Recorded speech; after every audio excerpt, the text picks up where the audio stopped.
Here we are. We're going live. Live. All Hi, right. everybody. Russ here. This is Flying Saucer Television with UFO Paranormal TV, and I have Alexander on. Oyen. And pronounce your last name, Alexander, please. My last name is Oyen, Oyen. and, and I'm from the United States, um, in a small town in New Hampshire. I won't say the town, No. uh, but a contactee, an experiencer of all my life, and an experiencer of high strangeness on the daily, all day, every day. It's been my life since I was little. Um, it's been a pretty intense ride, to say the least. Um, and in the little bio that I had written up, I don't know if you had posted the little bio, but ever since I was 8 years old, um, I was able to do astral projection. And at 8 years old, I asked my mom, I was like, "Do you ever see yourself from above?" And she was like, "What do you mean from above?" And I was like, "Do you see yourself from above? Like, can you see down and look down on yourself?" And she's like, "What are you talking about?" An 8-year-old boy saying that to his mother. And I'm like, "Well, I do that all the time. I do it in school. I do it everywhere." And that actually concerned her a lot. That, it just kind of, I remember it so clearly because I said it on a car ride home from somewhere.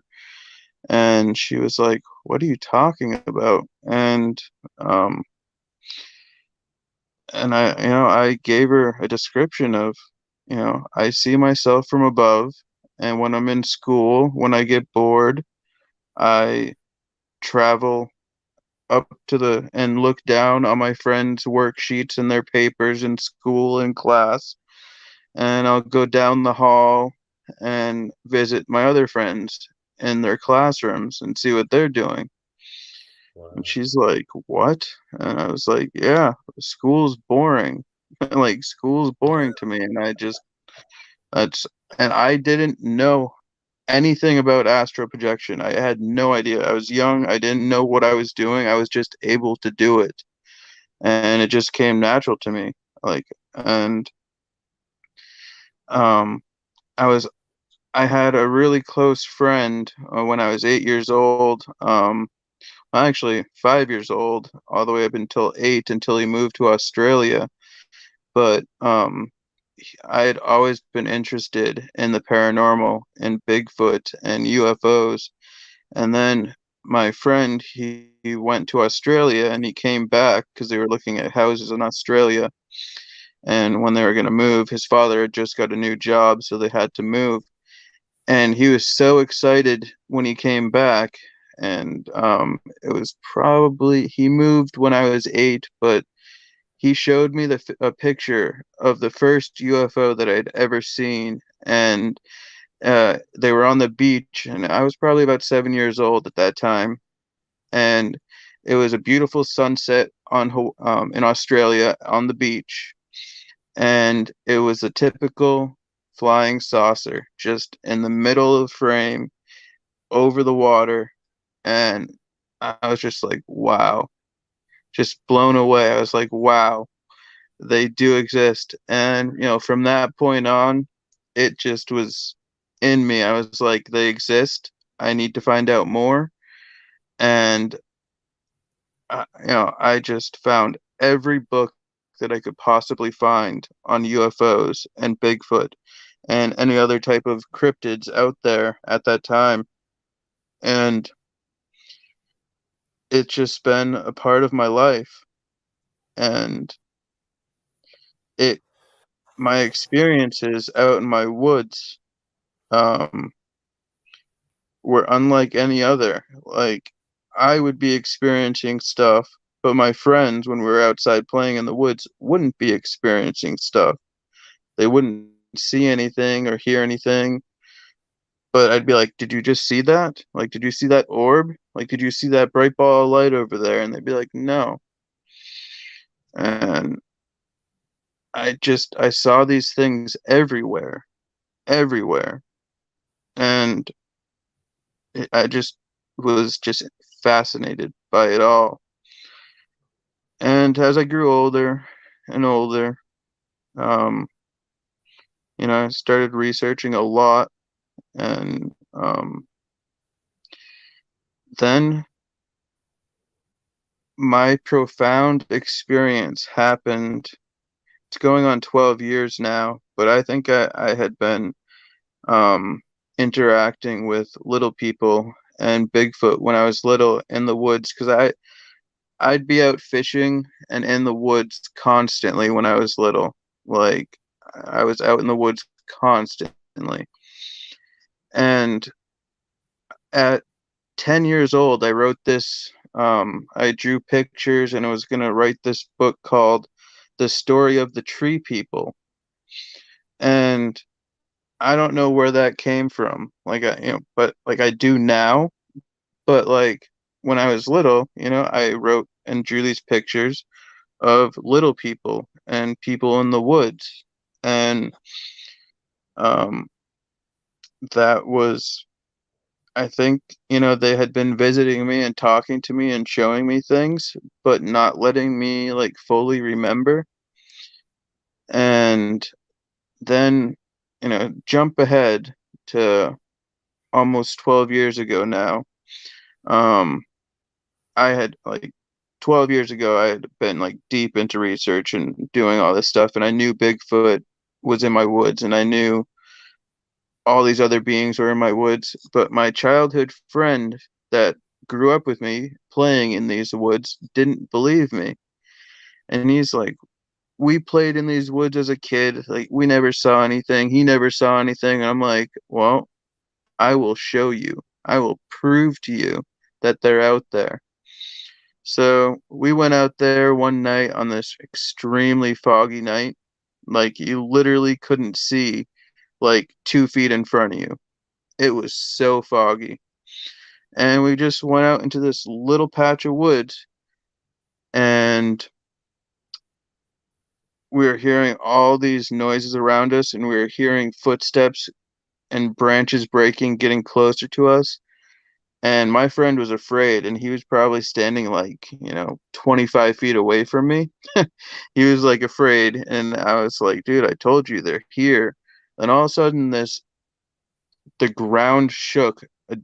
I assume it was a Bigfoot jumped out of a tree and landed on the ground right next to me. He was invisible, but the thud on the ground was so heavy that it shook the ground. And I told my friend, I was like, "Dude, we got to get out of here. Like, they're getting mad, they're getting agitated, and we got to go." So I live right nearby some railroad tracks. The railroad tracks are literally like 100 yards away from my place. And so we walked out to the railroad tracks to get away, because they were definitely agitated that we were in their spot. And we walked out to the tracks, and then poof, we were gone, and we got taken. And I have no idea how long we were gone for, but we were brought back in a completely different area, 500 yards away and across 50 feet of water onto this path that's next to my house. We weren't next to the tracks anymore where we just had been. We were on this path, and we were in a trance, and like our flashlights were pointed at our feet, and our heads were pointed down staring at our feet. And I came to first, and I was like, "Where are we?" And my voice must have triggered him and woke him up out of the trance. And he's like, "I don't know where we are." And we just kept following this path that we were on. And we finally realized that we were on the path next to my house, but we were in a completely different spot from where we had just been. And we immediately went right back to the train tracks where we had just been, and we wanted to see if it would happen again. And we waited there for about an hour, and nothing happened.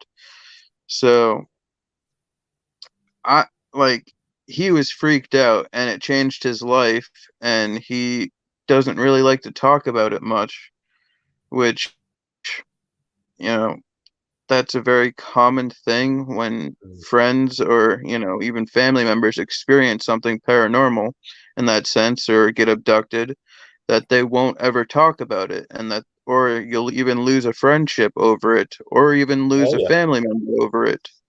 yeah. Well, I've been there. I understand exactly what you're saying. They'll even deny. They'll even deny. Yep, You know, you've experienced. They've experienced more or less what you have, and they've yep, been with you. But yep, yeah, they'll turn around and say, you know, that's not what happened to me.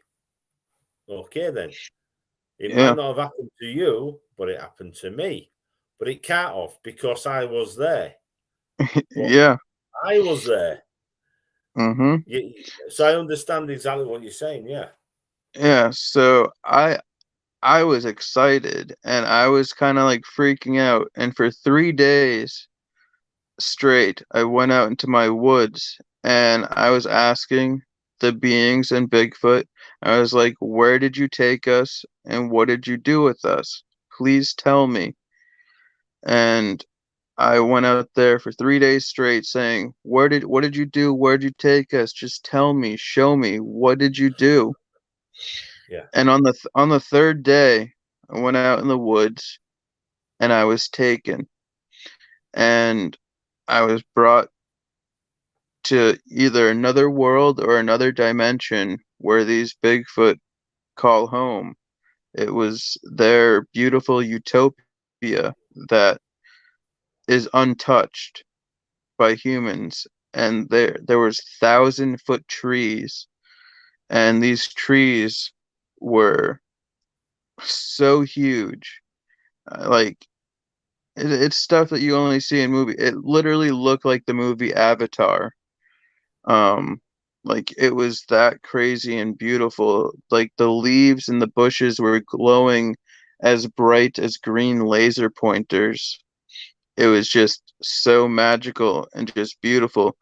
And I was kind of freaked out. I was like freaking out, and I was like, "Oh my God, I'm in another world. I'm somewhere else." And I tried hiding behind this tree because I had seen a Bigfoot probably like 150 yards away from me walking behind some bushes, and I was like, "Oh my God." And I tried to hide behind this tree, which this tree was like the size of two houses in thickness and width. Like it was this giant tree. And then I was like, "What am I doing? Like why am I hiding? He knows I'm there." So I walked out from behind the tree, and then I saw a second Bigfoot. Then I saw a third Bigfoot.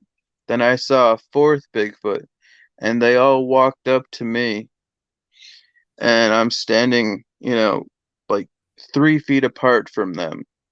And they were looking down at me, kind of in like an annoyed way, like you asked for it. Like we brought you and we showed you where we took you. And I was like, and they weren't speaking verbally. They were all speaking through mind speak telepathically.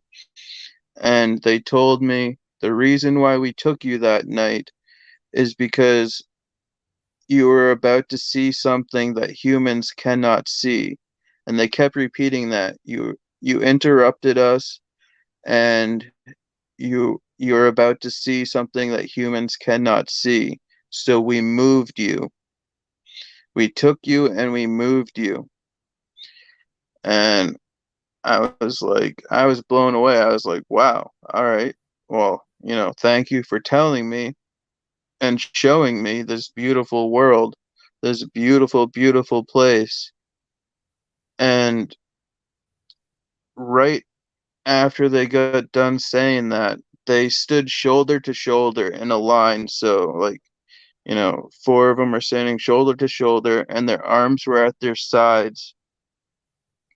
And all four of them in sync with each other raised their arms up to about chest level all at the same time, and they teleported me back into my woods.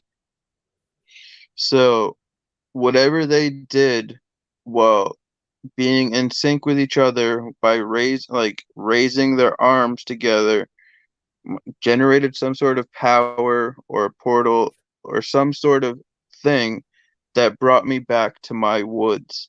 Really? And You yeah, don't and mean when you say raising, they didn't do this, did they? yeah, that's You what know, they like, did. Yeah, really? they from their arms were at their arms were at their side, and they raised their arms about chest height. And these Bigfoot were about 10 feet tall, maybe a little bit taller than that, but they raised their arms all at the same time. And their world or dimension, wherever I was, phased out, and I was then standing in my woods. Um, That is so strange, it right? was Yeah, it because was yeah, incredibly strange and incredibly amazing, and I was just but like, you know when I've heard people talking about being in the woods and they see like two balls of light and there's like always two balls of light in the woods or a ball of light, one ball of light. But what I'm going to say to you is this. I'm sorry for interrupting because it's "Mhm. um I need to show you something so you can see I'm not just making it up. I will be No, no, one minute, 1 second. Well, I'll be yeah, about 10 seconds, but yeah, no. I actually, um, I'm actually looking for a picture that I drew of this, of what one of the Bigfoot looked like.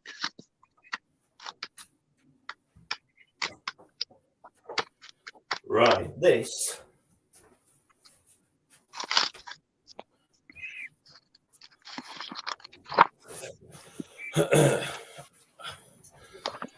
Oh, it's poor lighting. right. Can you see this, Alex? Oh, sorry, I didn't see you there. I wait until you finished, and then Um, I'm trying to show what, I don't know if you can see that on your screen, but can you see that? no, not really. It needs to be a little bit closer. No, Oh, I wish I knew what you were being able to see because I can't see it. Is there a way that I can turn the camera around? um, have you got it on a computer or anything? You can send it from here on your present. I'm on my phone, in fact, but All right. Okay.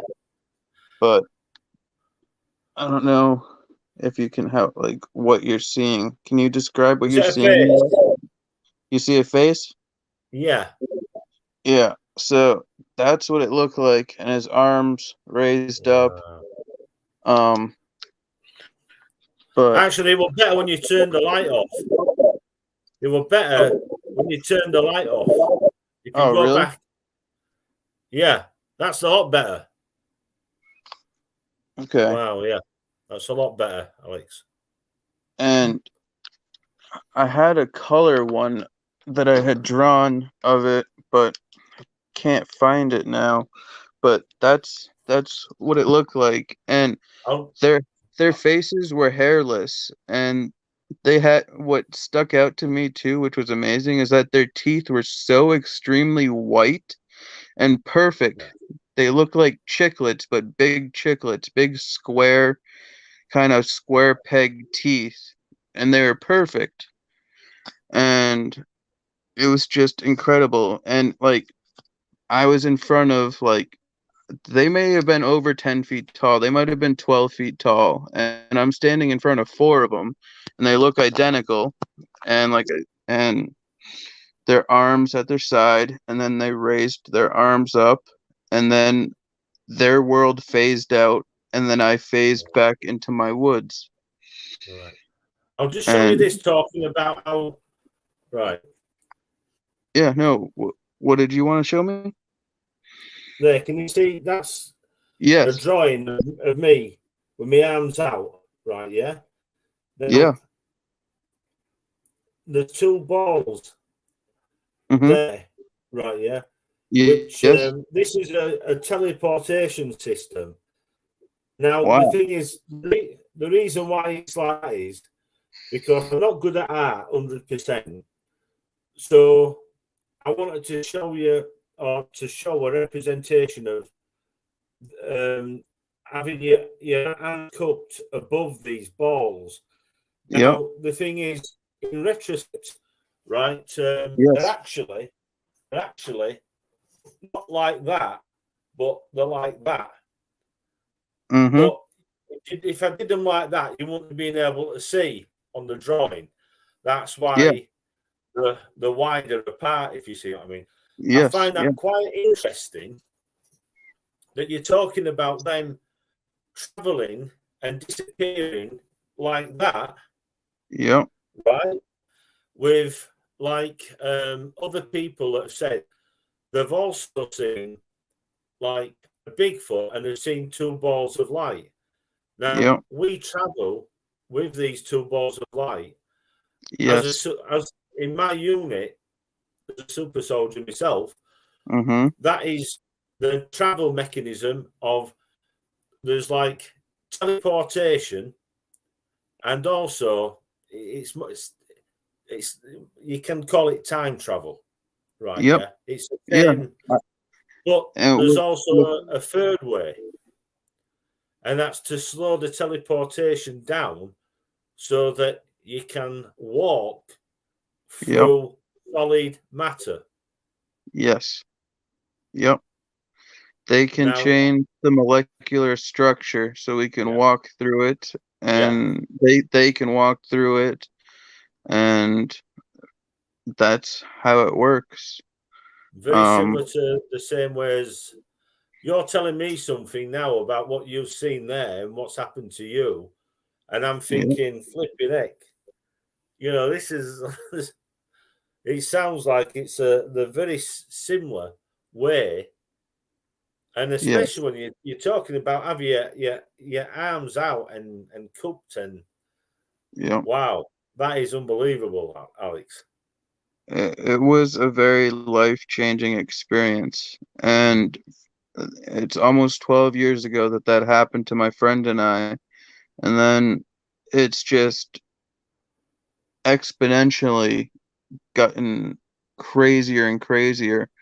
And after that, 12 years ago, the military got involved, and in terms of the super soldier program, which I think I like, I'm incredibly smart, and I went to a gifted school and was just a lot smarter than any of my friends.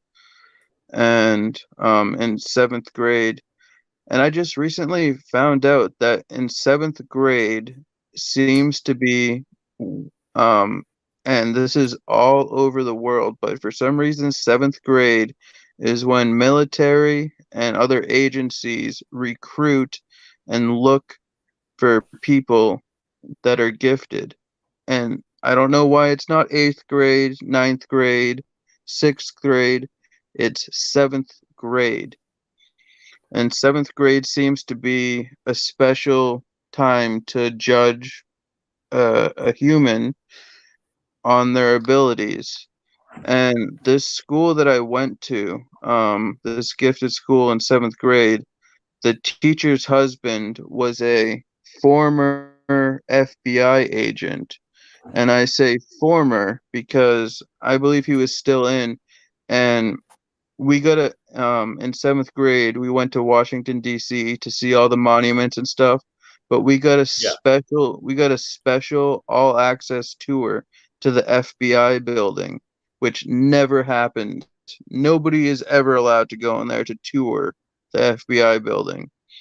And during that tour that we were on, we all got split up. We all got split up, And I remember walking down a long hallway, and there were rooms on either side. And I don't remember leaving that tour. Um, I don't remember what happened after we went to that building. And I think something happened, and I think that's when things started for me in seventh grade in terms of them like recruiting or scouting and looking at me and doing stuff like that. And then over the past almost 12 years, like the military has been involved, and I've been going on missions all over the world, um, So going to what age was Russia. this? What age was this then, Alex? So, um, over the past 5 years, so I'm 37. So 7 years ago, but even further back than 7 years ago, but just over the past 7 years, things have been pretty crazy, and I've gone on missions. They've taken me all over the world, to Russia and Ukraine, to Morocco, to Marrakesh in Morocco. Most recently, just a few months ago, I went to Switzerland. I've gone to Ireland, and recently too, like probably 8 or 9 months ago, I went to Ireland Yeah. with the military, and we fly in this special jet. Like, this is like, I hope I don't get in trouble for saying this, but like, this special jet has alien technology in it, and we fly in this jet. And what's really cool is that all these places that I've gone, I've been able to find in real life. After I get brought back, I'll immediately look up and try to find what I saw, where I was, and find landmarks and stuff, and I'll find them. And Right. I found all of them. Um, and I've also been So able to find. where do you set off from? I have a really big suspicion. I live 8 miles from a military base, Right. and I believe that that is where I'm kind of like taken from and fly out of. I'm pretty sure. Um, I think the military Right. base that I live near, I'm pretty sure has a lot of secret stuff going on there. So this Um, is more my lab than alien. but I mean, I do have a lot of alien contact with small and tall grays and Nordics, Yeah. Pleiadians and Draco Reptilian. The Pleiadians and the Draco Reptilians are currently fighting over me.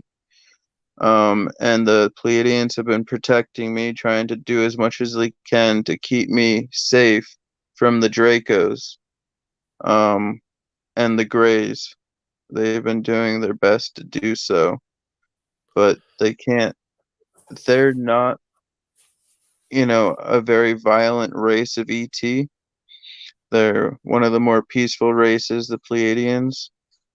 Um, and I mean, I've seen all these different types of races of aliens.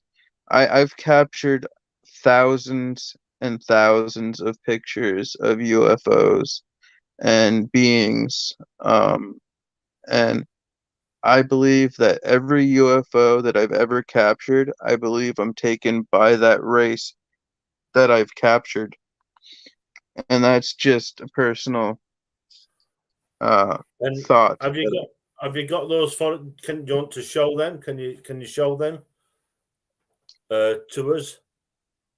Yeah, I have a lot. I believe I sent you quite a few of them. I don't know if you're able to show them. Um, I can. Hmm, how would I Usually, do it? well, I like the people to basically post them themselves because then I don't get into trouble for so I like you know, you put images up that I didn't want up, if you know what I mean. It's Yeah, okay. I mean, when you come back on again, obviously we're gonna have you back on again. You yeah, know, and definitely. 'Cause I have thousands and thousands and thousands of pictures right, of amazing craft and yeah, and Bigfoot. I have pictures of Bigfoot and other types of beings. right. And I had sent you a few of them, but uh, See, so problem is, like I was telling you, January, you know, yeah, sort of like I have had things just disappear, you know, sort of like unbelievable.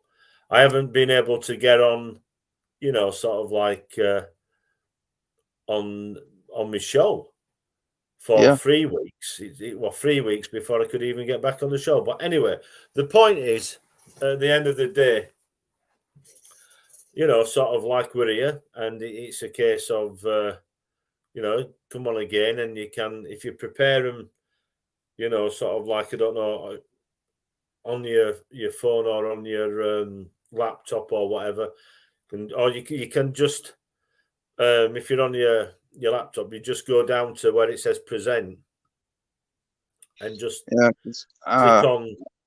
I don't, well, I don't have Wi-Fi at the moment, so that's why I'm just operating off of my phone at the moment.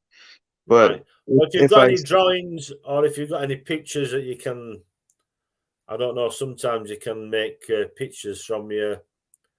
I know that we've got a service round here, and if I take my camera, I can have, um, you know, sort of like 100 photographs printed out for, you know, like a few dollars, if you know what I mean. yeah, So because you've got them then. I've got, like I say, mine are up on me YouTube. Me images what I've taken, and but I've got some here as well. There's some I haven't put up yet, but anyway, that's another. I could send them to you if there was a way that you could somehow show them in some sort of slideshow. Yeah, Um, if you just put you can use these anywhere you want, you know, sort of like on your, you know, on your website and on your show. So because it goes to my website as well, you see. So it's a case of then it's a case of I know that I'm okay to post them, if you know what I mean. But yeah, I can do that next time. so if I were able to right now, like go to your page, is there a place that I could post them, like right now? Or like I could Um, post a bunch of them on your page if I'm able to post on your page? I'm remember, not sure. I'm not very good at. I'm okay at doing what I normally do, and if somebody Yeah, sends me via email or via me messenger, I can click on it. But when I'm on this, is that, and I've got another thing to do on me. What do you call it? On my Facebook, I'm sort of like a bit lost. yeah, So no, don't complicate the matter. We'll do okay, it next time.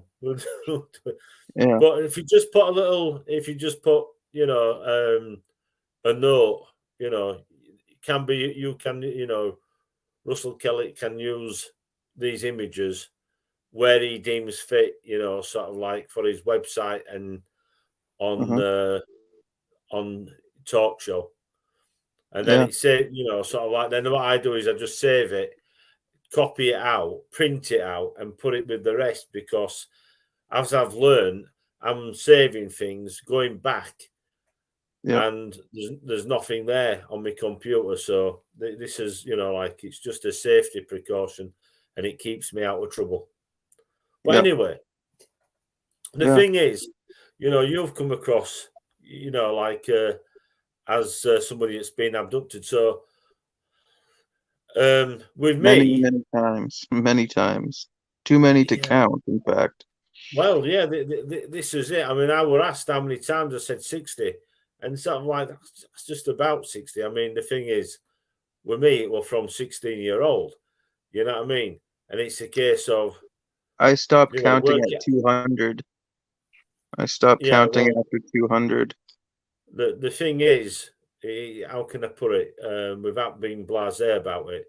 It's a case of, you know, some people are having more abductions than they are, you know, sort of like than they've been on this planet, if you know what I mean. I've had people telling me how many times they've been, and they're about 30-year-old, and sort of like it, you know. So Yeah, I know we're dealing in time travel, but it's sort of like sometimes I think it's a bit of a stretch of the imagination and not mine, if you know what I mean. yep, You know what I'm saying? But the thing is, you know, and it's like with I get this now where people are talking about being abducted, but yet they can't tell you about abductions because then they're calling themselves experiencers.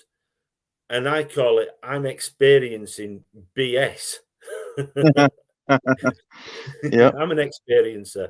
And it's like BS that I'm experiencing from other people. You know what I mean? yep, But the thing is, you know, sort of like when you look at it and you try to put it in perspective, you've got to talk about what you remember. And I've got people that are abducted and they can't remember being abducted, but they class themselves, you know what I mean? And it all starts going a little bit pear shape, you yeah, know what I mean? It's sort of like, ooh, you know, sort of like either you have been and you remember it or you haven't. This is how I look at things. You know what I'm saying? yes, yep, It's like, um, I know that there's people that turn around and say that that they've had memory loss. Well, yeah. Well, I've had memory loss. they do wipe your memory. The military wipes your memory. ET can wipe your memory, so you don't recall everything and everything that you did or saw. Especially the military does that.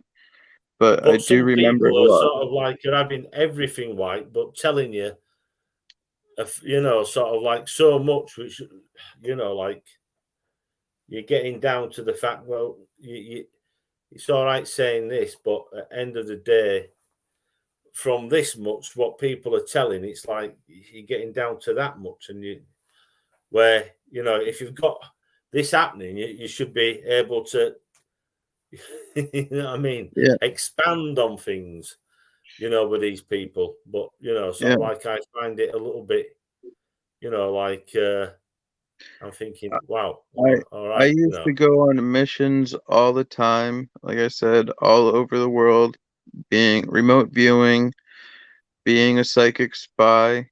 Um, I don't know what agency I work for or work with, but we do wear military fatigues. We do carry weapons.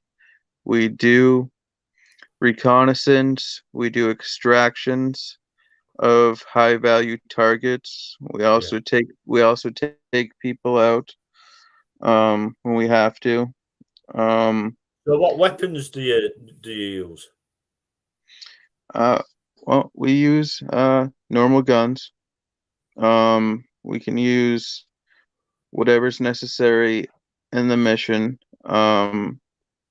Generally, I mean, different handguns, silencers, um, MP5s with silencers, Yeah. um, regular ARs with silencers as well. Everything's silenced because, we want to be stealthy. We want to be as discreet as possible. Get in, get out. Um, we stake out positions, we stake out different areas and watch what's going on for reconnaissance and for, a later mission. Um, we do stuff like that. Um, and the But do you use extraction, any of the new weaponry, like the laser weapons or anything? I have not No. used any form of laser type weapon, but when you mention, time travel and stuff like that, we do go to different timelines, and um, I wear a watch, or I used to wear a watch that looked like a normal watch Yeah. that controls, and it's a teleportation machine. It works, and we can put in the coordinates where we want to go, and the watch will take us and do. We can slow down time with it. We can Yeah. speed up time with it.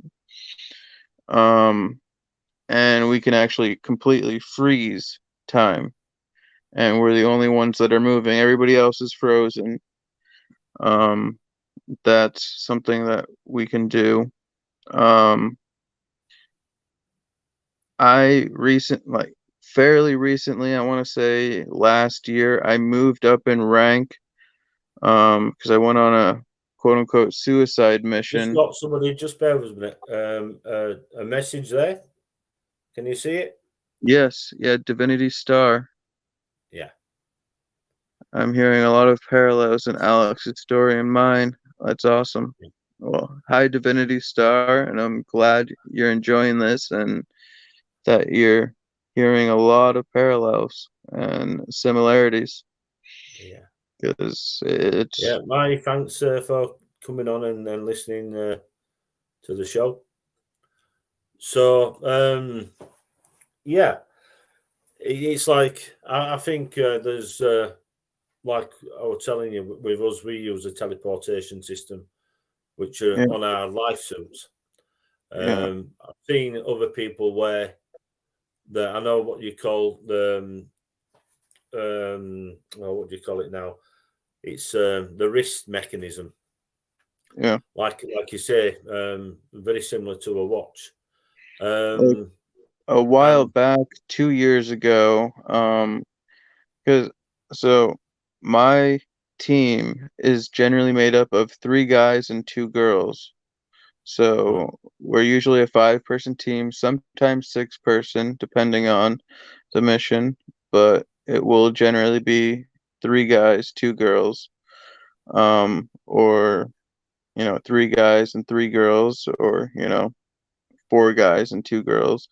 But it's yeah, generally five of us. We have a sniper, we have a communications expert, yeah. and then three of us on the ground doing these missions. And So it's more like a whatever. special ops unit. Yep, Yeah, exactly. But one of our people went rogue, and we've been tracking this person because he stole a teleportation device, a wrist device, and we've been tracking him for quite a while. And the problem is he has our technology, so he can know when we're coming or where we're going to be at because he can slow down time, speed up time. So he I came so close to capturing him, and then he froze us in place and stopped time and was able to get away. And we've been tracking him for a while, and to my knowledge we still have not caught him um yet.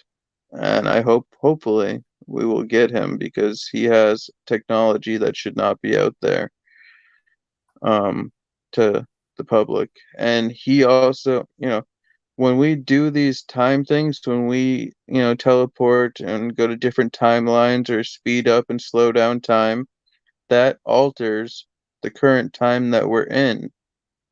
Like, there is a ripple effect in a sense, if you want to call it that. um and I don't know if people know this, but we repeat days. No matter where we are in the world, we actually repeat days, weeks, even months. And we think it's another month, but we're actually repeating it. And we've gone back in time a month, or we've gone forward 3 days, or back 3 days, but we're still on the regular day, and everybody goes along as if it's normal. Like they don't notice it. They just think it's the next day, but in reality, it's 3 days prior to that, or 3 days ahead of that, or even a week or a month, and stuff like that. Time is always changing, going back and forth,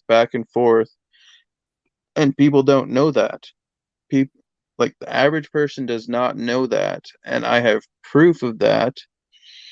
Um, that it happens. Um, like for instance, I have proof. I was supposed to go to this important event, and it was Saturday, like November 21st. And I had it in my calendar, had tickets for it and everything. And I got taken like 5 days before it. Yeah. And then the event changed to Saturday, the 24th. And yet my ticket still said Saturday, the 21st. Yeah. But it changed. And that's when I figured out, like, we're going back and forth in time, and time is being manipulated. Days are being manipulated. Weeks are being manipulated. And it can even be months are being manipulated. And the rest of the people don't know that's happening. They just think it's the next day, but in reality, it's not. I'll wake up someday and be like, oh, great, I'm repeating Thursday over again. Like the same thing will have happened, on a Thursday, and I'm repeating it over again, doing it all over again, everything to a T. And I'm weird stuff like a that little bit happens. lost about the calendar, about the going to the going to the event. I'm a Yeah, little bit I lost actually with that. did. Yeah, I didn't end up going to that event, even though I spent like $120 on the ticket. Something ended up coming up, but the ticket, was for Saturday, November 21st, Yeah. and then it changed to Saturday, November 24th. But my ticket and my um, calendar and the email and everything still said Saturday the 21st, but it wasn't the actual day. So, So could they just change the venue, the date? Like sometimes, when no, they change no, a 'cause venue it date. literally said Saturday the 24th. The new date was Saturday the 24th, which it couldn't have been because it was Saturday the 21st. And it said that in my phone, and they had been advertising it for a whole month saying Saturday the 21st. And I got emails saying, my tickets were sent and everything was for So in Saturday the 20th. retrospect, what you're saying is it would have been on the Tuesday then. If it's 3 days difference, it'd have been on the Tuesday. Correct. So wow. Yeah. And, you know, uh weird stuff like that I noticed. And And I leave have you still got the actual you'll still have your ticket then if you didn't go? in my phone I do, yes. Yeah. Because you'll be able to say, well look, you know what I mean? This Yeah. is and it'll work out on the calendar. You'll see that the calendar's wrong. Mhm. You know what I'm Yeah. saying? Yeah. That's hard evidence. If you've got one ticket and then you can look in the paper or the venue, like yeah, there's a thing what you can get and it tells you venues when they were, Yeah. or you can Yeah. just look on the internet and say Yeah. when did this venue happen, and it'll come Yeah. up and it'll tell you, and well that Mhm. doesn't match what I've got here, so that's proof. Some people call that what's the name for it now? Alternate Um, dimension, like it's alternate timeline, Mandela effect type thing. Mandela effect. The Mandela effect, yeah. Yeah. Uh, which I'm I've heard some stories of Mandela effect about this car had this badge on and it's totally different to this badge and Yeah. I'm sort of like goes over my head sometimes and I'm thinking, oh right, Yeah. okay, I know. it doesn't make any sense to me. Mm-hmm. you know. But Yeah. It's pretty wild, but like things are happening all around us that the average person doesn't notice. They just don't notice it. They just think it's an average day. But in reality, we're repeating a day or repeating a whole week, but they still think it's the same day and the same week and everything, but it's not. And that's I know what you're happening. saying. It's happening Well, all day, every day, all month. Like it's happening yeah. 24/7. So what effects do you have then? You know, like I know myself, we have effects when we I travel. So what I effects do have you have well, on your I body and yourself? I get these painful cysts.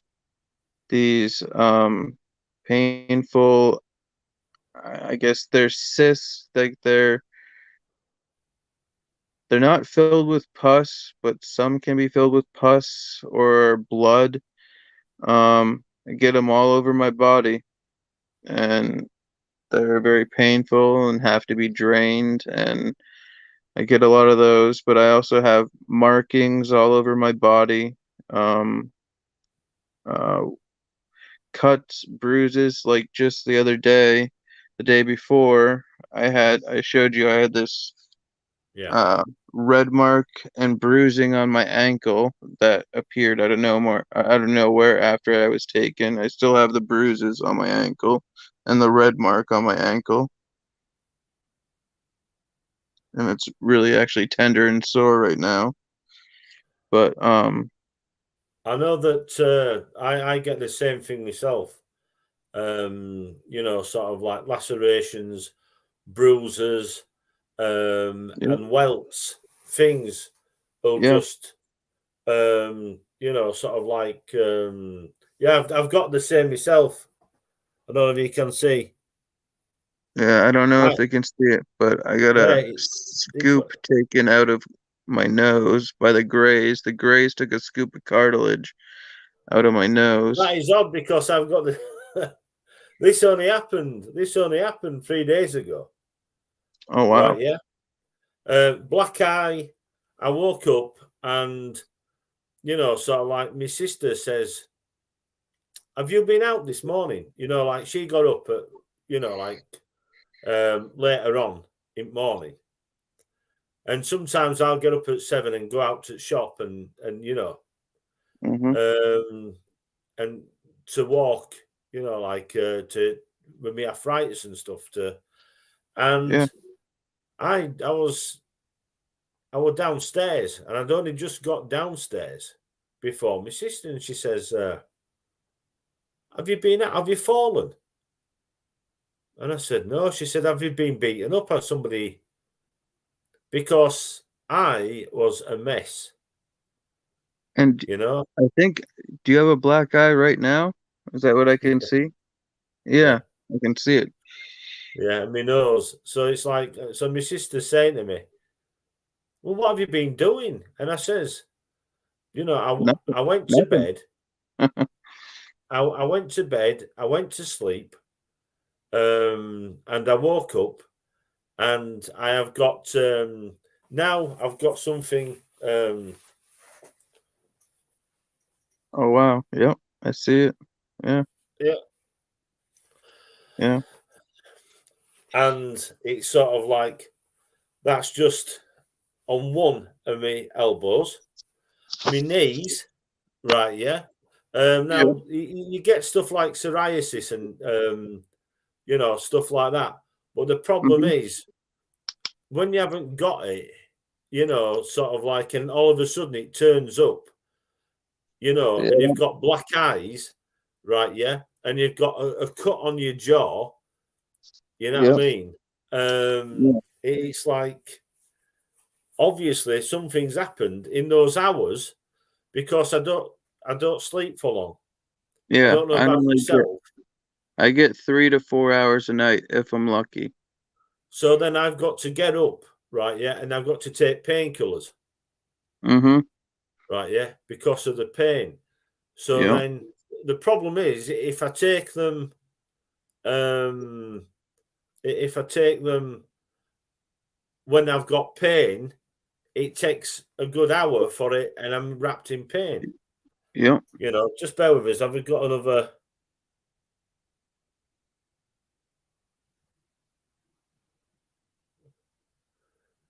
Somebody, I don't know. When it doesn't have the names on, I don't bother Mm. saying who it is or anything. Somebody can relate. But Like I had, so when they took a scoop of cartilage out of my nose, there was no blood, there was nothing. It was just white, completely healed over. There was no scar, no scab, no nothing. And at the same time, I lost complete function of my left arm from my elbow down. I couldn't move my fingers, couldn't bend my wrist, couldn't do anything. yeah, yeah, And it happened at the same time that the scoop was taken out of my nose, and it was serious. I went to the doctor, and they kept hounding me and being like, "What happened to you? Did someone hurt you? Did you fall? Like, what happened?" I'm like, "I don't know." And they kept asking me, like, "This is serious. Like, you could lose all function, and you might lose your arm. You yeah, might lose your left arm."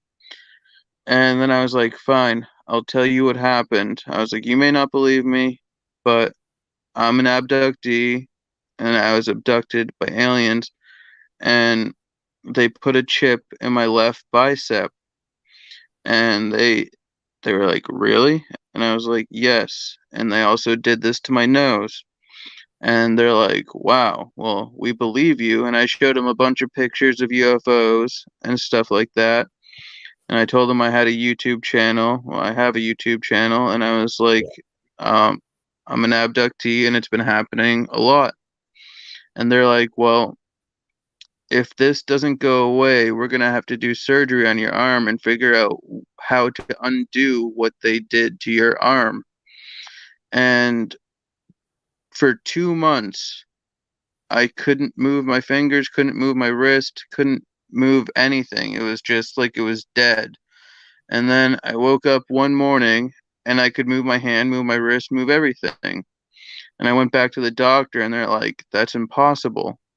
Like, you have full function. Like, that's crazy." And the doctor said that the nerves must have grown. It takes 2 months for nerves to grow back. So the nerves must have grown around the implant in my left bicep to get connected to my central nervous system for them to be able to control me. And that's how they do things. They can completely shut you off. They can, like when they take you, they can do whatever they do and shut you off. And you'll be fine talking. And then all of a sudden you're out. And then they take you. And I have chips all over my body, and I've removed them and then I put them back. And um it's just a common thing that happens. yeah. I've only Yeah. ever done that once with one in my arm, and I was working for a company making speakers and big, well-known firm, and it was one of these things where we made all the speakers and they had scalpels to cut round the baffles. What Yeah. the mesh went over. Where your speakers sort of thing. Yeah. So I had one of them, and I just cut and pulled it out. Yeah. I mean, my mate turned around and gives it, for goodness sake, straight away, put a Yeah. plaster on it, don't get any Hmm. muck on it, infected. Oh, you know what Yeah. I mean? You're going to be, it's a very dangerous thing to do. You shouldn't really Mhm. do it. Yeah. I'm saying to people, it's not a thing to do. You know what I Like, mean? It could be very, because you don't know. Some people, sort of like it might be a growth. You just yeah. don't know. You've got to be so careful. And I would not advise to anybody to do that. But anyway, Yeah. It's probably if, not the if smartest thing to do to try to remove it no, yourself, But But have you ever had any? You see, with me, um, when when I've been taken and when I've been in my unit, mhm, obviously it sounds different to yours, but we had helmets at first when we first went, and yep, we had instructions through the visor. It come up at yeah, tell I us have I wear information. an earpiece, like visor and Yeah, earpiece. yeah. Well, that were Um, in the same helmet, but later on, what we went on to mhm, is we had implants in his eyes, his yes, nose, and his y- ears. yep. I used to have them. I probably still I have I had them behind my ears. And they're very painful. And those were like some of my first ones. And doctors had looked behind my ears and they're like, "What happened behind your ears?" Yeah, yeah, Sorry for that noise for a second. Just closing yeah. my blinds. Um, they said, "What happened to your ears? It looks like your ears got ripped off or you had major surgery." And I'm like, I, I didn't tell them. I was just like, I don't know. Just had I told them I fell out of a tree and my ears got ripped. And he's like, both your ears got ripped? I'm like, well, I guess. uh, but that's where they would put a lot of the implants was behind my ears when I was younger. And yeah, a lot behind my ears, both ears. And but generally they can see through our eyes, have an Yeah, they can, earpiece yeah. in, Yeah. Oh, yeah. and so I was telling you, like recently, last year, might have been a year and a half ago, I got moved up in rank in the mission. I got sent on essentially a suicide mission, and it was to go into this underground bunker that there was a satanic cult operating there, and quite a few of my teammates, I'll call them teammates, but my people that I worked with, not necessarily that I worked with, but they were from the program, were stuck in there. They couldn't get out. So they sent me in there to see what I would see, and they were looking through my eyes and listening to everything. And I rescued 4 people that were from my program out of there. I was the only person to ever have gotten out of there. And I figured out how to get out. And and I moved up into rank.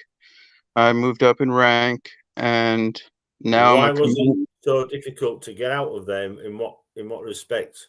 It's underground. It is Yeah, probably most of them are. it Most of it's them I've come across are, it's yeah. and it's in the most unassuming place. There's like I don't know. I would say it was in the Midwest somewhere. I don't know, like some flat plains area. And on top of this underground base is just like a normal, like 1800s farmhouse. And there's a 90-year-old, 80, she's like 89-year-old woman and like a 90-year-old guy that live in this farmhouse and they know what's underneath there. And they've never, ever, ever left their house. They're literally locked inside their house, but they know what's going on 100 feet down under below them. But um, and I know that this underground facility is definitely 10. I went up 10 floors, and then I finally and there were all these doorways and hallways and stairwells and stuff. But there were also stairwells going down deeper, so it went much, much deeper than where I was. But it was a satanic cult, and it was the scariest stuff and most gruesome stuff I'd ever seen. There were dead bodies everywhere, people doing sacrifices, and it was just horrific. And there was this horrible music playing, all echoing around, and every floor and every room, blood everywhere. And I found uh, four people that were a part of the program in there that had been, I don't even know how long they had been in there. They're probably, if they had been there for longer than, a week or a month or even a year, their sanity was gone. But I got them out of there. I went up 10 levels, and there were guard dogs, in fact, at every door. There were Doberman pinchers and Rottweilers, and like these dogs were trained to kill anybody that went anywhere near the doors to get to the next level. And almost all animals love me and just like come up to me and are nice to me. And I was able to go up to these vicious guard dogs, and they didn't attack me. And I was able to go past them and go up another flight of stairs. And then it would be the same thing, more guard dogs. They didn't attack me. Go through another door, go up another stairwell, and go up and up. And I got into the house that was on top of this underground facility. And I was looking for a way out. All the windows were boarded up and nailed shut. And then I stumbled upon the old couple that lived in this farmhouse. And they were like, "How did you get up here?" And I was like, "I need to get out. Is there a way out of here?" And the husband um showed me this little window that ironically had a heart. It was a white bordered window with a heart shape on it that was probably like, I don't know, like 2 feet by a foot and a half. Like it was pretty small area, and it was a secret window that you could get out. And he lifted it up, and it was like a just basically like a bigger like doggy door type thing, but it was hidden, and I don't think anybody else knew it was there. And he's like, "You can get out this way," and he lifted it up, and I squeezed my body through there, and then my four other people squeezed through there, and we got out. And the craziest and most, it was the scariest thing that I had ever seen and gone through. And I immediately radioed in on my earpiece, and we had an informant who was able to get us in there. And I had to take him out, sadly, but I did it. And I radioed and told him, I was like, "All right, I took him out. Now get me out of here." They took me out, got me back, and then they put How did me it right take you out? How did it get you out of that situation then? with the watch device, Right. And so they took me out, but then they sent me right back in there immediately. And I freaked out because I had just gone through literal hell and seen the scariest stuff and was in there. Yeah. And I was like, "No, I'm not doing this again. Get me out of here." And luckily they pulled me out and didn't make me do it again, because apparently there were more people in there from program. And like, I was, I was literally ill. I was physically So ill from what I saw in there and what I there went were through. members. There were members from um, the the the group that you work for that had Yeah, been captured and taken prisoner and they left weren't down necess- there. they weren't necessarily taken prisoner. They just didn't know how to get out. They couldn't get out. And I But gave the they program. said that they'd been down there a long time. Yeah, I don't know What how do you long mean? they've been down there, but they had been down there a while. And they decided to send me down there to see if I volunteered for it. I was like, fine, I'll go. And I went and I was able to get out. I was able to get out and save these people. And But what was the people that were down there doing? You said, uh, how comes had they been captured? You said that they weren't right. Well, they're a disarray. there So there were hundreds, if not thousands, of satanic cult members and hundreds of rooms, 10 floors down. They were all practicing Satanism. They were all doing human sacrifices and playing god awful devilish music and like sounds and just the creepiest shit you could possibly imagine was happening there. Blood everywhere, all over the floors. They yeah. were just doing ritual sacrifices, like I said, and playing just it was scary. It was scary. So why didn't they? Like if they were down there, why didn't they use the wrist mechanisms to get out?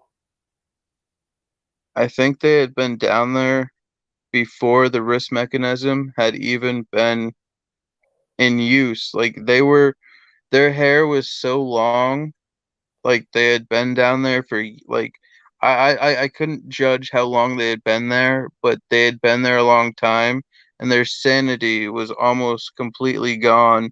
Their hope of getting out of there was gone, basically. Like So they what were was the stuck there. how did the what did they have to eat and drink whilst they were down there then? I do not know. I don't Oh, honestly know. All I know is that I was sent in there to find certain people. My mission was to take out one of the cult leaders, which is what I did. I took one of them out, one of the main people out, and I was in there searching for members of the program that I had been told to look for, and I was able to locate four of them and bring them up and out of there. But apparent like the program that the people that I worked for had been wanting to get intel and wanted to find out more and more about this facility. So that's why they sent me back. They wanted to see more. They wanted to see the way out because nobody had ever gotten out. They wanted to see the floor plan. They wanted to see the rooms. They wanted to see everything. They wanted to see everything through my eyes and to see the exact way out. Um, so did you overrun it? Did you take it over? Did you take that facility over? that I do not know. But Hmm. I gave the program more intel than they had ever gotten before. And So they didn't send. It's like with us in those circumstances. If what we do is we send. I mean, we've got different units, obviously, like yourself. Um, so we are comprised of like 10 in a unit. So what they'd do is they would send like 10 lots together yeah, as one, yeah, like as like 10 teams and yeah, or 1,000. You know what I mean? They send 100 teams in to yep. overrun it and to take it over. You I know what I mean? If assume I assume that we took over and took everyone out. I assume that with my knowledge and from what they saw and the way out and how the layout was and everything, I yeah, assume that they sent multiple more teams in there to I would have thought so. eradicate it and take it out. Yeah. But So what did you do? How did you get them? You took the who had been down there like a long time, which can't figure out how it'd be possible unless they were cannibals. You know what I they mean? Sort of they like they living off of. indeed, I don't know if they had, gone to cannibalism, but it is very possible. I saw no food down there, but I like these satanic cults were eating bodies. Like they were eating people. they were just they were literally bathing in the blood of their sacrifices, and just blood all over the walls, blood all over the floors. Oh yeah, And yeah. it was like a concert. It was like shoulder to shoulder. Like couldn't you had no room in there. You just had to like weave through people to get. And I was freaking out the whole time because I was like, I look out of place. I don't look like any of these people in here, and I'm freaking out, like trying to like not be And what did they noticed. look like? What did these people look like? They look like zombies almost. They looked emaciated zombies, just like legit. I don't know, like, death metal concerts, people that look, like gothic death metal type stuff. Like, like that's all I can like relate it to. Like they So looked, they weren't like a military, not like military units. no, no, no, not at And all. did they have weapons, or was it just They did have weapons. They had shotguns, yeah, handguns, like they were armed. They were armed. Um, I had one gun with me. Um, but I still don't know how I got it. Like by the grace of God, I was able to get out of there and go up 10 floors. But I was walking around for hours looking, like opening doors to different areas, and I'd open a door and there'd be 100 people in a room and all doing sacrificial stuff and listening to different weird shady horrible music. I'd go to the next door, open that, and see what they were doing in there. And then I was walking around, opening doors after door after door, and I was looking for I was looking for a way out. I was looking for staircases that were either leading up yeah. or down. And I found multiple staircases, and I found multiple staircases that went down. So I know it went much deeper. Like if I had gone down, I all I knew is I didn't want to go down. I want to go up. And I kept looking for staircases that went up. And I just kept searching for staircases that went up, and I went up the staircase up to the next level, and then searched and went, going around the whole floor looking for more staircases to go up. And every floor was basically the same, hundreds and hundreds and hundreds of people all doing really satanic, gross stuff. And I was just trying for the life of God to find the way out, to get out. And So when you got out and you said that the others, so did you have to put these wristbands on these, or is there another form of so when we got teleportation? out, when and there was five of us, which included me, we went out the little hidden doorway in this older room, couple's room. We went out that and got outside, and that was the most relieving feeling in the entire world, feeling grass and seeing the sky and trees, Yeah, and we're like, oh my God, we're out of there. And we walked probably like a mile or so, maybe even further than that. And then I finally was like, all right, we're out of here. Like, and uh, they told me that I needed to take this person out, which I don't know why they told me to take him out. Um, but apparently he might have been a part of our group, and he might have turned while he was in there, and they didn't want anybody to know that we had gotten out, so I had to take him out.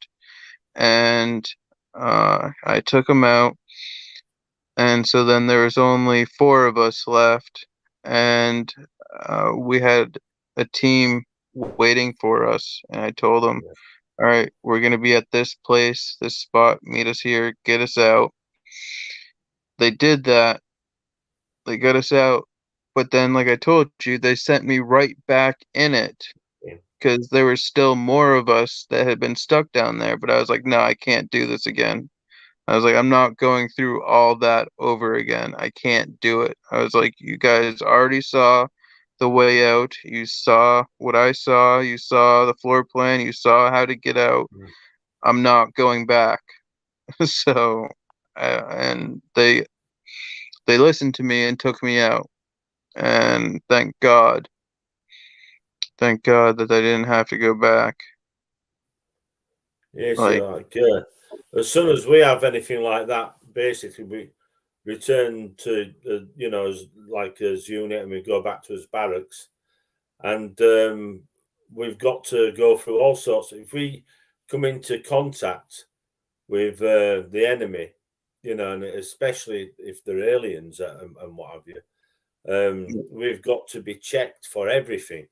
We've got to be hosed down. Even we've got his life suits on. We've got to have this spray on us, these lights and what have you, and then basically, as the suits have got to be destroyed.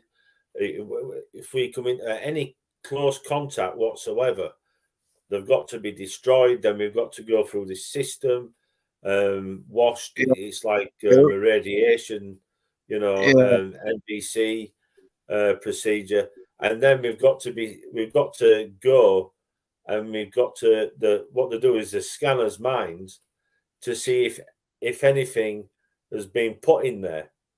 yeah, If we've been, yeah, it's like prisoners.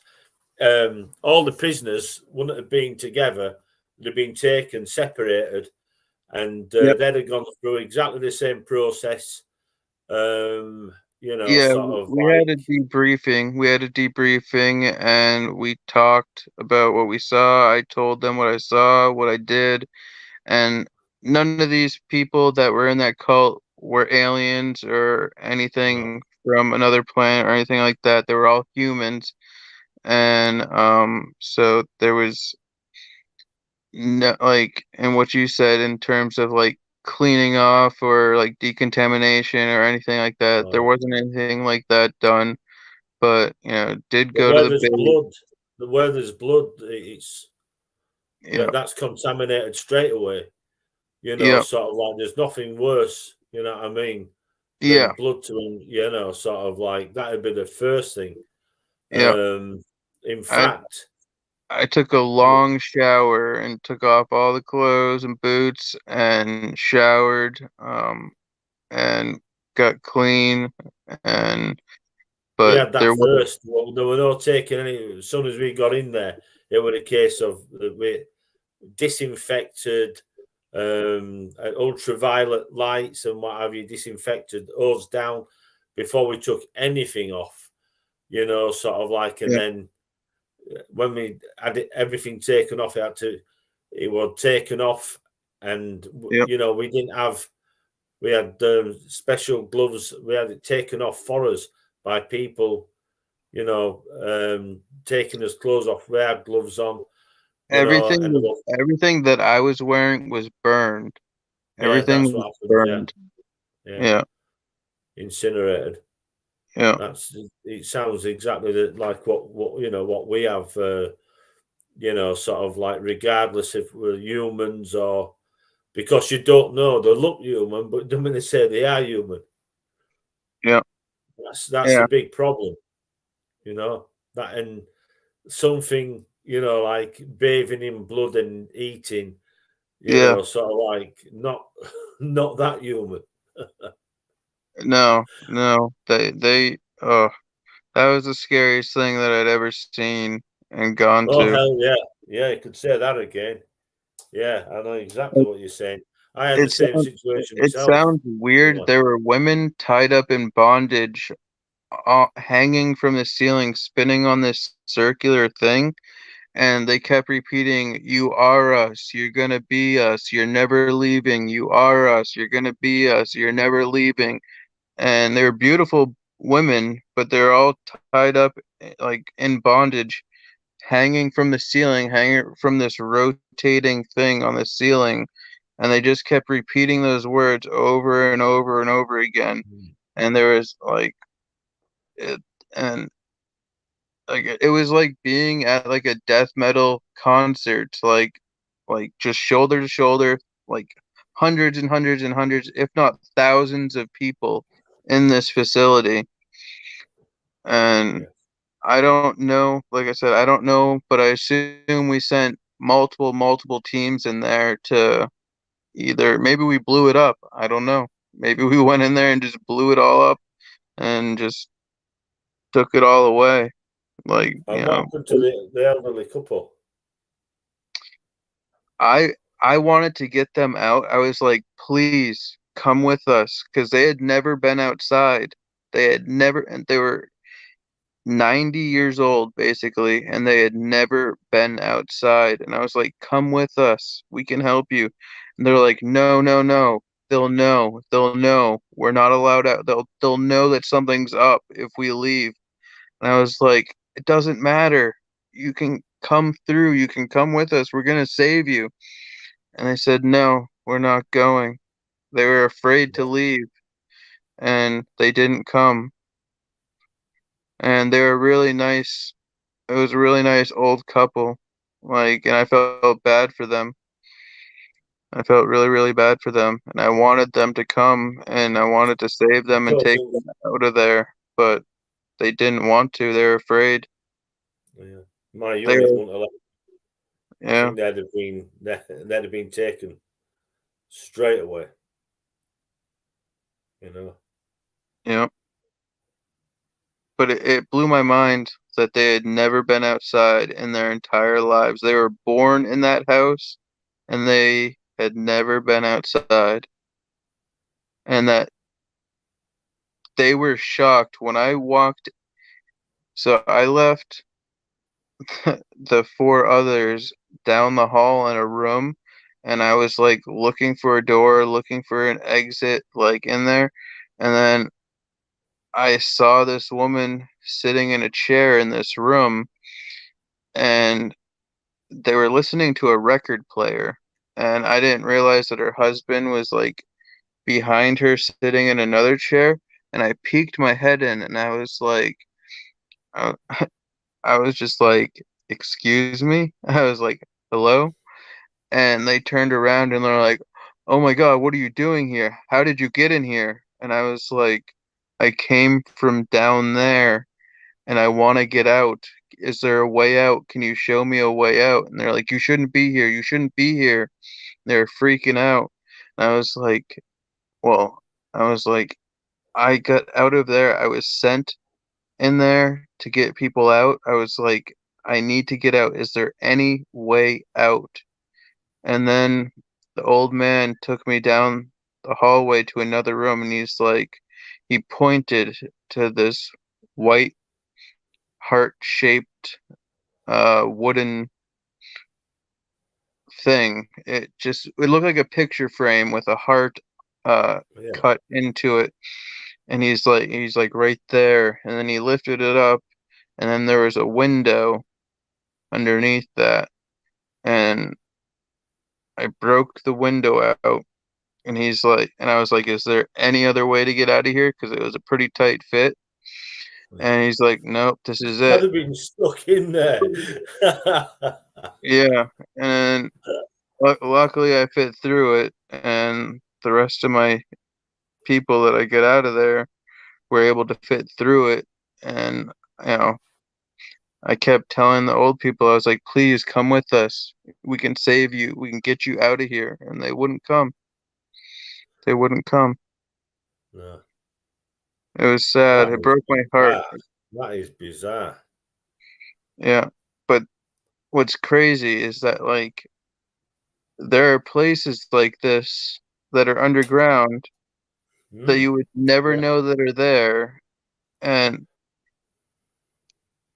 the worst of the worst of the worst is happening underground. Like we know, like secret underground bases and whatnot, but this was like a satanic cult that was. But under there. why would they send you to a satanic cult and not to, if you know, if you're dealing with like Bigfoot and aliens? How comes it were I like think the these satanic humans? cult was planning possibly an attack. Like they were, planning something. They were behind something bigger. Uh, I honestly don't know. I honestly don't know, but like they were they were a target. Like they were a threat to our country, if not a threat to the world who is there. Right. It was weird. One of the weirdest missions and scariest missions that I've ever been on. That's for damn sure. So, what is the mission that you remembered that you can tell us about where you've come in contact with like with aliens? Recently I went to Switzerland with the Nordics. Um and they are kind of like my handlers.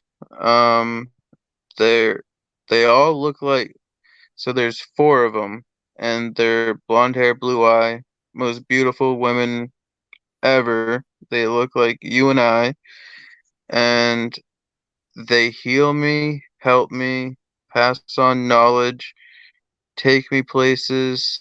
Um, and it was the second time that I had, maybe even third time that I had been to this place in Switzerland. Yeah, Um, but I do sleep with them. And I believe that they're all sisters. I believe that they're all sisters. They look like identical twins, but four of them, so that would be quadruplets, I guess. yeah. Or is that right? Quintuplets? I don't know. Whatever the word for four identical twins is. But I see them quite often, and interact with them, and they have come to my house. Um, they uh, weirdly enough, they even took me golfing, which sounds weird. Um, uh, Weird stuff, but I see them a lot. Um, and the But Switzerland. why So, take you to Switzerland? For what reason? I mean, so this place in Switzerland, it's a hotel on top of this mountain, but it people think it's a hotel and spa, but it's not. It's built for ET. It is like a secret meeting place for ET. And there's an underground base underneath into the mountain below the hotel and spa. There's like an underground facility, and they take me there, and we have a good time. We drink, we laugh, we party, and have a good time, and talk about things and whatnot. We go look around, go sightseeing and whatnot, and walk around. Um, I hadn't seen them in like maybe, I don't know, a month and a half.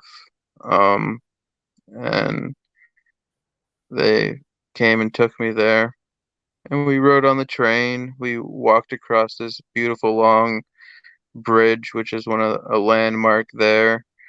But this hotel slash spa that is on top of this mountain is specifically built for ET. People can stay there, I think, but people don't really know what actually goes on there. Like, it's just like a haven. It's a haven for ET, for Nordics, I guess. so are other people are um so they're basically walking in this place and you're with them. Um So there's no security. Is there any? Is that There because? there is security. The hotel knows what's going on there. So they greet us and say hello, good to see you again. Like so they there is security. So it can't be breached by anybody. And it's placed where it is. It's on top of a mountain, so you there's one road to get there. So it's pretty Well, remote. it's quite Um, possible if somebody wants to breach it. Believe me, especially anybody with some of the technology, what there is, so they'll breach. Okay, but what I mean is, it seems are to be a humans neutral allowed to go ground. there? Yeah, Are it humans seems allowed to go there? I I don't know if you like so I actually found the place like I after I was brought back I found the place on Google and it's advertised as a hotel and spa, Right. but that's not what it is. Like that's not what it is.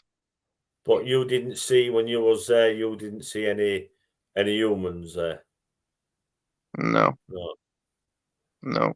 Which is fairly, sort of like reasonable to say that, if you've got any building and you've got the land and you own it, you can stop people from walking if there's no right of way and there's no roads, only a road to it.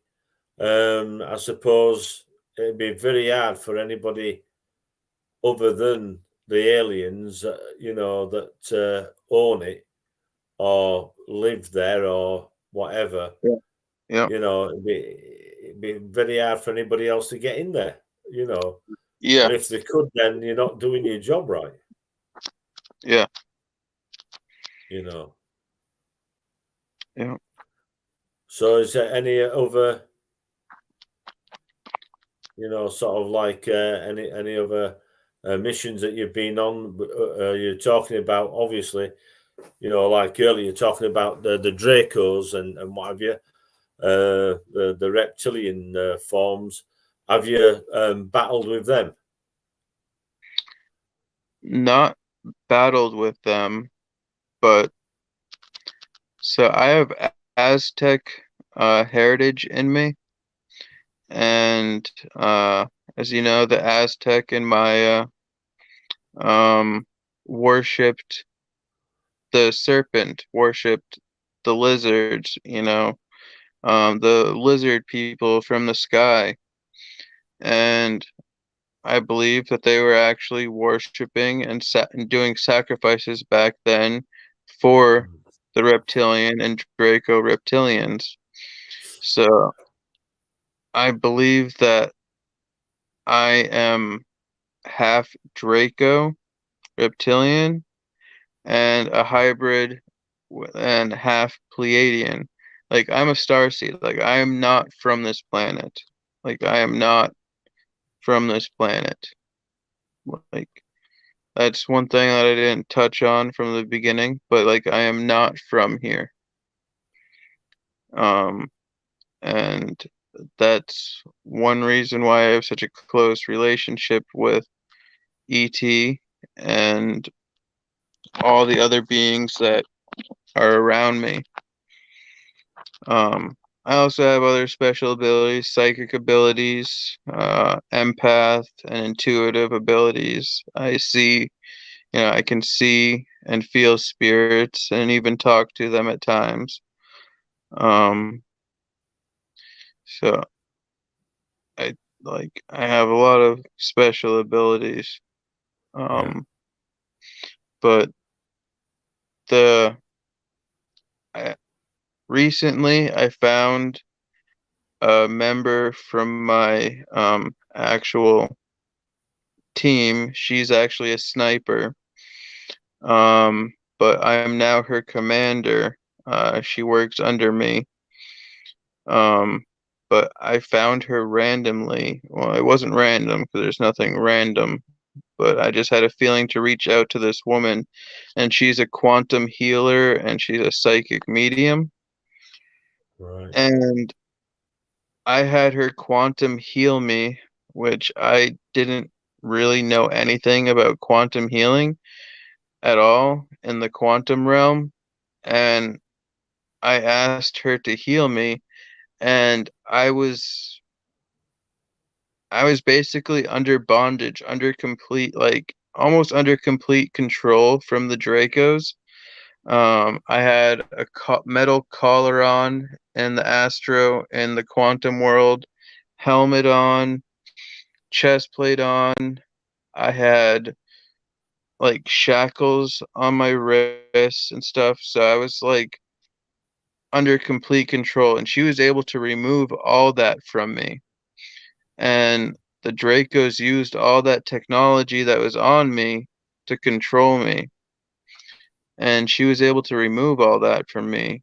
And she told me that I had the Dracos and the Pleiadians fighting over me.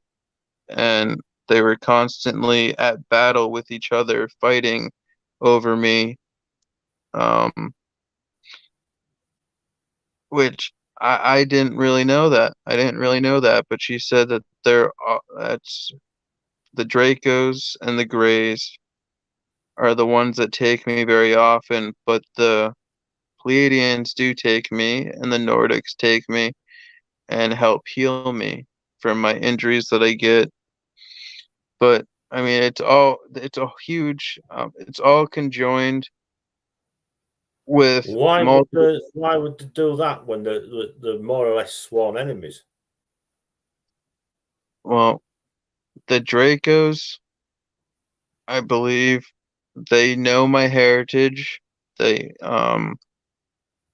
from what I've been told from multiple psychic mediums, that I am alien nobility, and I I think believe, anybody who's related to the aliens are nobility anyway. I mean, if yeah, if you look at the so-called history of them who came down from this, from the sky, yeah, yeah, all supposed to originate from this so-called royal blood. Not that I say that I believe in that, but yeah, but yeah, so so yeah, royalty.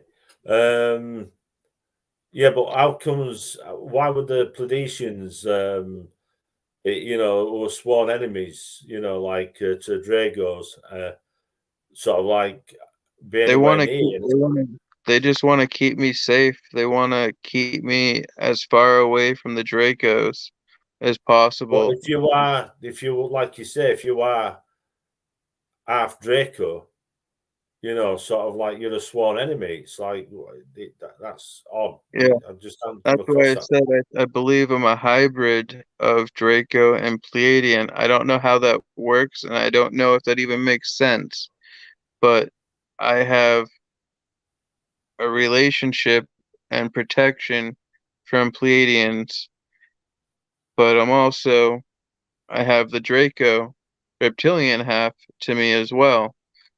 And Right.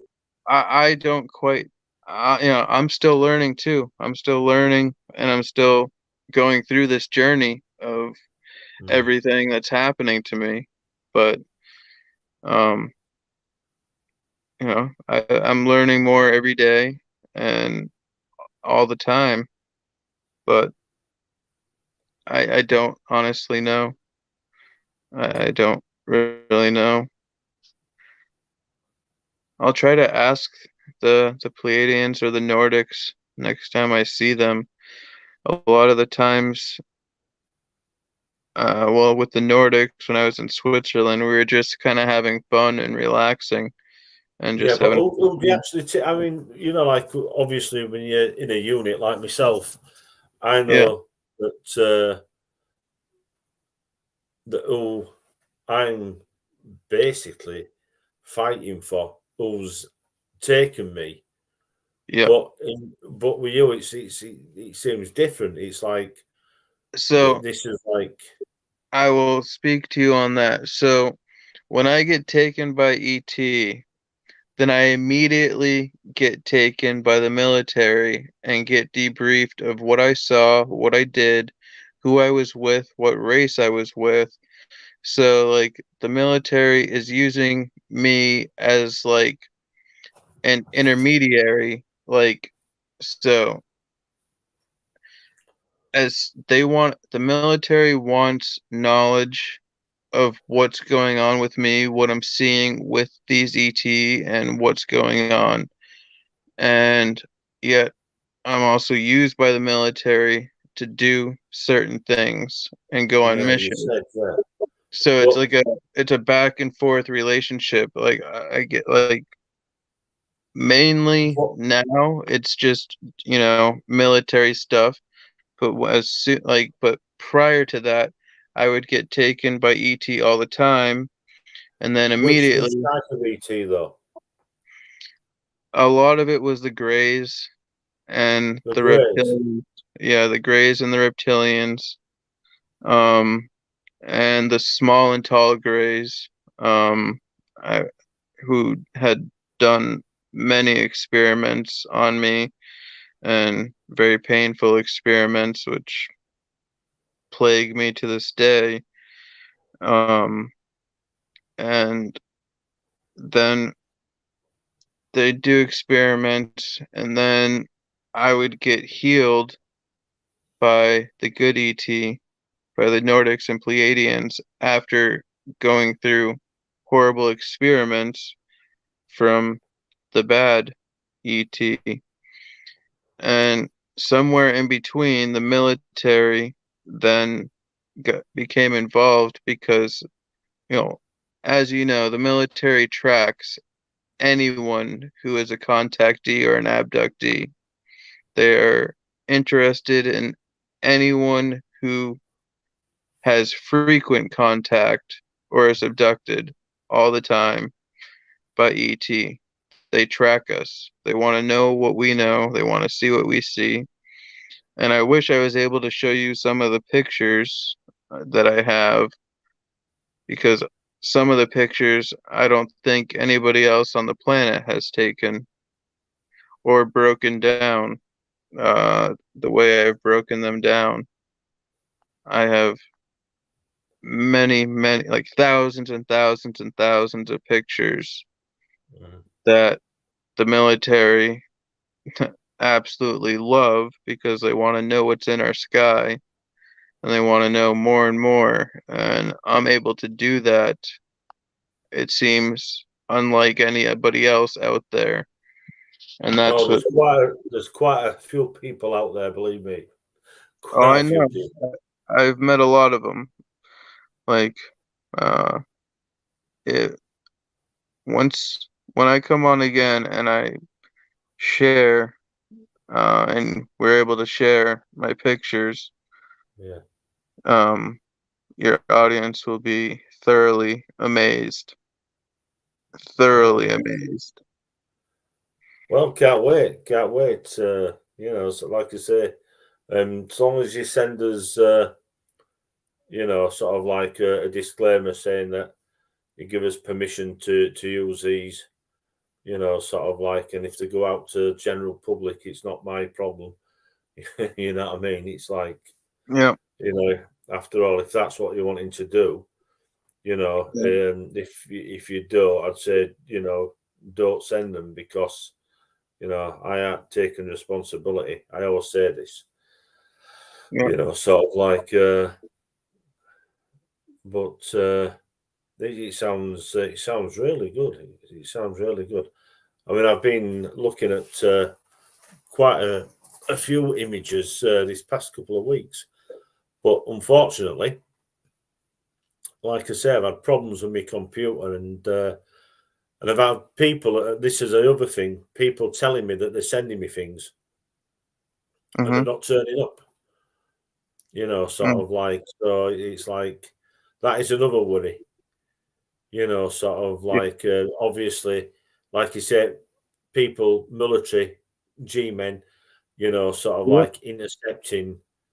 sort of like Yeah. communications, electro communications, in other words, Oh, I electro know. energy, I had which my Instagram, not like good. my Instagram account got taken down because I tried posting some of my UFO pictures and reaching out to some researchers on Instagram.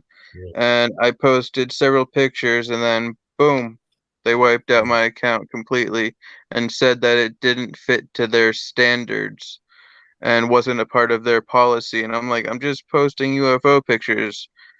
Like, how does that not, like, what? And they wiped out my account.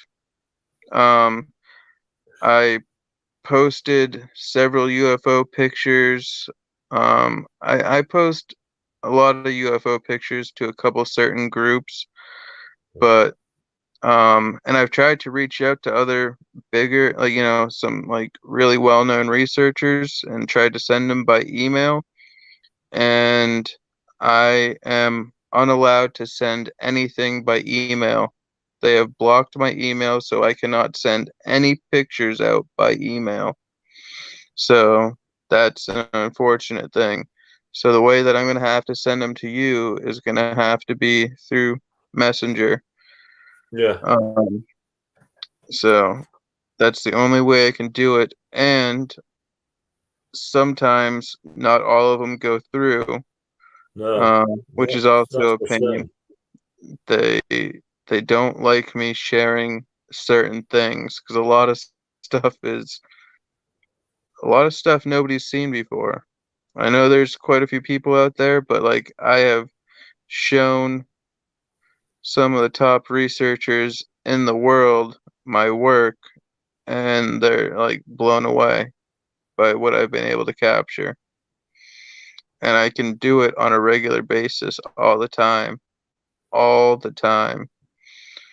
Um, I know what you're saying. I've been doing it for like 30 years, but the yeah, problem is after a well, not even after a certain time, from the word go, what you'll get is, you'll get people that are saying that they're gonna do things for you, and they'll say how good they are. But the thing is, if they're so good, why aren't they in the news? Why aren't they in their books? Sort of like, and I can yeah, tell you now because they don't want them there. You mm-hmm, know what I mean? I've had people talk to me, tell me in my face, "Oh, fantastic! Never seen anything like this in my life." Right? Yeah, never yeah, goes anywhere. mm-hmm, Sort of like the best way is to show people images, yourself, via your own media, because these yeah, people, they don't want you to be known. A lot of them, exactly. they don't And want you like, to be I'm known. They don't want honestly, your like, information out. yeah, They don't want I would, mine out. They've been trying to stop me for 20 years. yeah, The very I would love to people go that to were my telling local me, media. "Oh, Yeah, well, yeah, we'll get this out for you, Russ. Like we'll have you there, and you'll be able to tell and give you a story, like to the people and what have you." All the time, they were stabbing me in the back, telling yeah, other people, "Oh, it's rubbish, rubbish." yeah, You know yeah. what I mean? You're best doing things yourself. There is no top researchers, believe me. You're talking to the top researcher. I don't You know know what I if you mean? can see that, but I got a little alien gray All right, yeah. on my necklace. It looks like a piece of metal what I've got from a crash site. A piece of alien craft. Yeah, it's done in diamonds and black diamonds and white gold. Looks pretty good. Looks pretty good. What am I looking at now? All right, I'm looking at 56. So it is almost time to come off of here now. It's nearly 2 hours. Yes, And yes. uh, so, But I definitely would like to be back on, and I want to be able to send you some pictures so we can show the audience yeah, these pictures. we can sort that out. Let's have a look. I don't have to put my gigs on to start off with, right? Before we go, who sent us something now? I was half listening. I was briefly thinking how similar this is to a nightmare I've had. I'm literally shaken. Was I into with my Yeah, mum? Pretty shaken to show similar some of this nightmare I've had.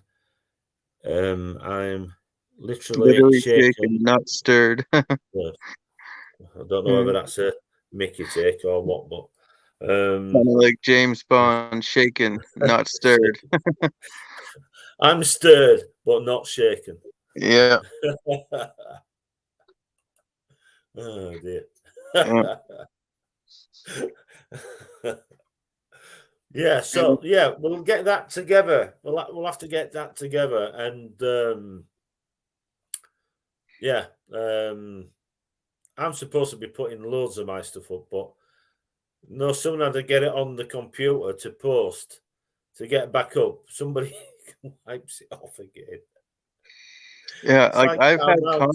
I've had complete conversations with people from all over the world who are also contactees and abductees, and our whole conversation will be erased. It'll Oh be, yeah, and it yeah. happens all the time.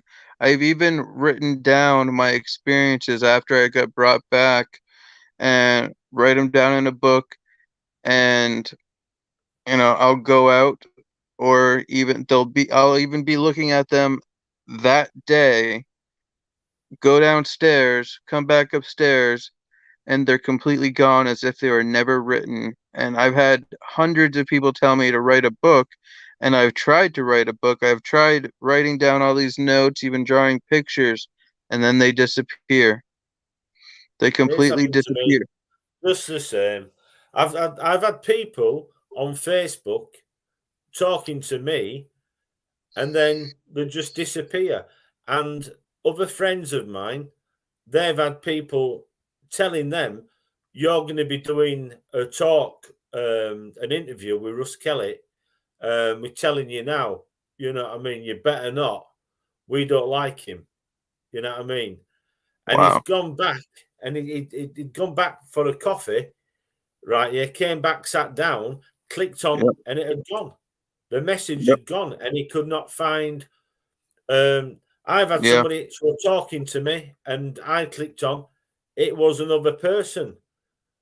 It's, oh, Yeah. contact me, and it wasn't the same woman. That you know what I mean. And I thought, Yep. well, Same. I have watchers all that watch me on Facebook, and when I'll be telling my friends what happened to me or what happened when I was taken, and after I write that to my friend, the the watcher that I call them watchers, will message me and be like, "Hey, what are you doing right now?" And they come out of nowhere, and weird different profiles, different here, different yeah, there. oh yeah, And yeah, always when I'm talking about something important to a friend, to a close friend, and they'll message me right at that exact time. What are you doing? How are you doing? And I'm like, what? And I'll block them. Then another one will come up, be like, what are you doing? Are you home? What are you doing? Like, and I have yeah, people that follow me all around my neighborhood when I walk. People watch me, follow me. Cars will be waiting, sitting in the road. Black vans, black trucks, yeah, and like it's sketch. I get followed everywhere I go. yeah. I know what you're saying. Right, so Yeah, so we'll see you on Flying Saucer Television, UFO Paranormal TV, and with my guest tonight, Alexandra o- Owen. Oyen. Yep. Owen. Um, Yes. and it has been a great show. And we'll have to have you back on again, and we'll look at some of the images and find out more about more Yeah. missions and if anything's Yeah. happened, like lately and what have you when you come back. So I Definitely. will say to everybody out there, thanks for watching and Yes. subscribing. I've seen some people subscribe. Hope you've enjoyed the show. And thank you again, Alexandra. And I will say good night. God bless to everybody.